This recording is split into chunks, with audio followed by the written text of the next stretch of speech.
ইনবক্সে মেসেজ আসবে কিন্তু সিন হবে না, রিপ্লাই পাবে না, পরে থাকবে ওইভাবেই।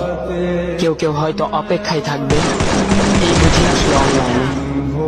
আবার কেউ কেউ হয়তো টেরও পাবে না, কেউ একজন নেই, কেউ একজন হারিয়ে গেছে। হঠাৎ একটা সময় কারোর হয়তো মনে পড়বে, কে জানি আর নেই। কষ্ট করে নামটা সার্চ করবে, পুরনো ভিডিওগুলো দেখবে আর ভাববে হুট করে কোথায় চলে গেল। আবার কেউ কেউ হয়তো একদিন দুই দিন না পেয়ে ফ্রেন্ড লিস্ট থেকে আনফ্রেন্ড করে দেবে।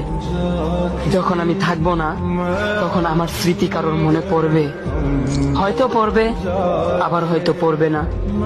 তবে হারাতে হবে, হারাতে হয়, হারিয়ে যাওয়াই নিয়ম। পার্থক্য একটাই, কেউ আয়োজন করে হারায় আর কেউ হুট করে হারায়। আমি না হয় হুট করে হারিয়ে যাব।